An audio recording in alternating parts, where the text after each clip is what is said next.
Was there any specific event that led to you going to rehab, or was it kind of just this progression over the years? One event that really led me to go to rehab, it was a time where, once again, I'm just paranoid, Nate. You Yeah. know what I mean? I Yeah. really wasn't even knowing that those were the signs of cocaine, being Yeah. paranoid. Yeah. Yeah, because I was a late bloomer. I was I just, had I had like a 2 year period where right, I was focused on cocaine as well. And it's right, like this thing where you want to drink more. So you do coke and you stay up yeah, all night, and then the sun's yeah, coming up and you're pissed that the sun's coming up because you want to keep drinking. But yeah, right. it plays mind games with you also. Yeah, that's exactly what it was doing, Nate. And I really, like I said, I was a late bloomer, so I'm not expecting Yeah. um really what's the triggers that what we know what are the triggers and the things like that. So I'm not just knowing what I'm doing, but I'm paranoid. I'm constantly paranoid. I'm constantly thinking that she's doing something, which she ain't. Ain't Yeah. never. Out of 14, 15 years we've been together, she hasn't done anything but been loyal to me. Yeah. So with me constantly thinking she cheating, I'm constantly arguing with her day and night, waking her up out of her sleep. And at that moment, she had took the kids. So it was one day, Nate, I felt a strong, it was, she had took the kids to her mom's house. And so I'm at the house by myself, man, Nate, for almost a whole week. Mm. I felt a sharp pain in my stomach, Nate. I never felt no damn fucking pain like this in my life. And so I called the ambulance. And I called my wife first and said, look, I think I'm finna have to go to the hospital. I'm thinking she probably thinking because the whole time she probably didn't believe me Right. because it was during that week. I'm trying to call her to tell her to come home. Right. So she's thinking that I'm probably just shooting the shit, trying to Yeah. get her home. But I was actually feeling that pain, Nate. And I called the ambulance, and the ambulance came, and so they sit down with me, and I let them know what's going on. So they said, "So are you ready to go to the hospital?" In my drunken state, I was on cocaine. I told the ambulance, "No, I'm okay," because I didn't want to pay that $600 bill Amen. of them taking me to the hospital. Right. That's what I was thinking. And so they left. Within 5 minutes after them being gone, I called them right back. Mm. And the dispatcher, the ambulance woman, she picked up the phone again. She said, "Is this Mr. So and so so?" So I said, "Yes, ma'am." She said, "Well, they on their way because we knew you was gonna call again."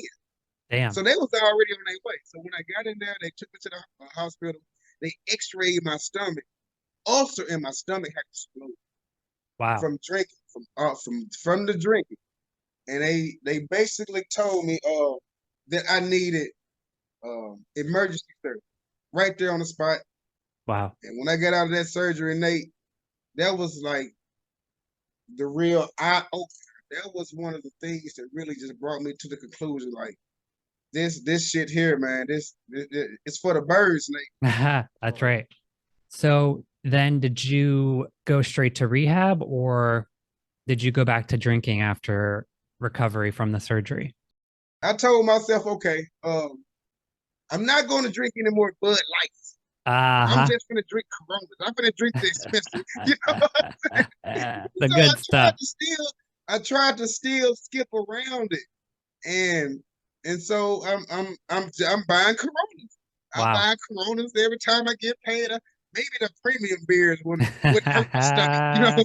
You know, so and I was kind of still dibbling dabbling in the cocaine, and it I was still working also. I had started going back to the same job. I started my after the surgery, after my time off, and me getting my insurance claim and everything like that. I got back into work. But Nate, I can tell you, man, it's that road recovery and that road on addiction, man. It's a never ending thing. So people out there right now, man, just listen to Yeah. me. That addiction, that drug, do not care. That shit do not care for you. It do not love you the way you love it. So if anybody else is, just stay mindful on the things that you do. Stay mindful on the things that you put in your body, because what you do affects the people around you. I could have lost it all, Nate. I went to rehab, like I said, and after that episode, I was still working, trying to still drink, and trying to still do what I was doing. I wasn't happy. And it was one point, Nate, this was the effect that really turned me around, Nate. It was this.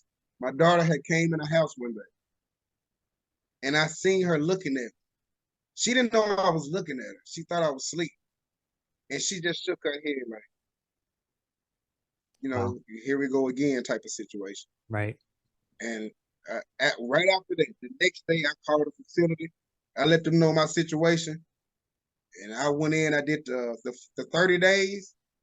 And when I got out, I was determined to just change the narrative, change the ending of my life. Because I don't not want my legacy to be that, oh, he was a drunk or Wow. he was this. I don't want my kids to just know me as this. Okay, he was a great father. He was a good father, but he was a drunk. Right. So I wanted to change that narrative, Nate, and so that is what I've been doing. I started just to upload videos just to share to my friends. And then I got to thinking, I'm like, you know what? When I was able to go live, you get to a certain amount of subscribers that it let you broadcast live.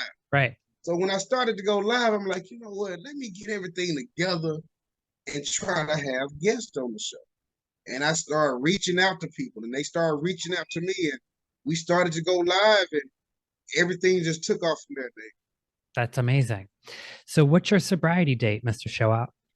Last August, August the 1st.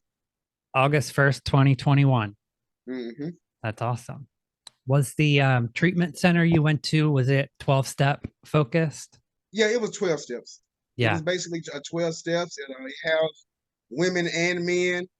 Um, it was not a recovery Christian based, but since my unit was there, the people that I was with went there, they done changed the rules because we Hmm. wanted to have actual. Yeah. I'm not rubbing church on anyone who's watching this right now. Whoever you believe in, whatever your higher power is, that is what it is. Yeah. But when we was there, um, we wanted to have church. And so they started implementing church into the facility. Of course, they will ask the ones, if you do not agree with church, you don't have to come. It wasn't um, for everyone. If you didn't want to Yeah. go and be a part of it, they made sure of that.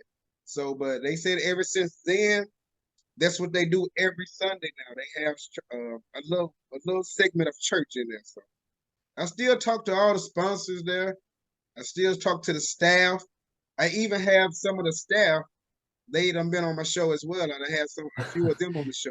Like I like to say, Nate, when I reach out to people, when I see your show, I'm taking notes. I'm like, I like his delivery.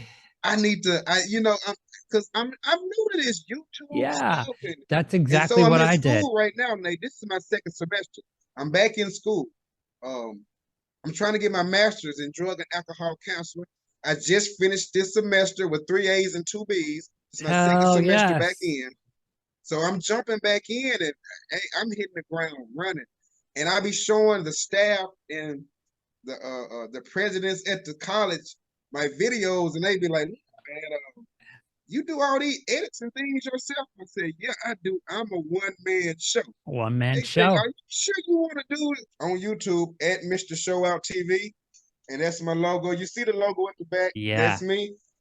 I'm blessed right now, 2023.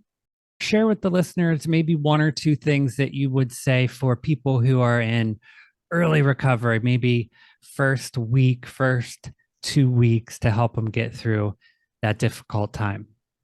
Okay, I can say this. If you just start recovery right now, stay patient. You have to stay patient. So important. Um, it it it will be tough times at the beginning. Sometimes you will think that you will not be able to do this. But when you in your early recovery, think about the short terms first, because you want to go from day to day to Yeah. day. You want to go to day, and just try to think about the short terms. But in the back of your mind, you have a longer goal. A lot of people will see that you are changing. A lot of people will see the new you, and they will be scared of that. They will be scared of that. It will That's be very people true. trying to see if you really about that life or not. They would try to bring you back in. They would try to just do certain things like this. So stay mindful and stay focused. You have to be determined in recovery. Wow, well said, my friend. I will link all of your channels and your contact information in today's show notes. Mr. Showoutt TV, I look forward to talking in the future, maybe coming on your show. If you want any advice, I'm happy to help. Hit me up anytime, my friend. Yes, I got you. I got you, Nate. I will be returning this favor, Nate. I got you. Thank you so much for listening today, friends. Hopefully you heard something that resonates with you. And if we help just one person, our job is done.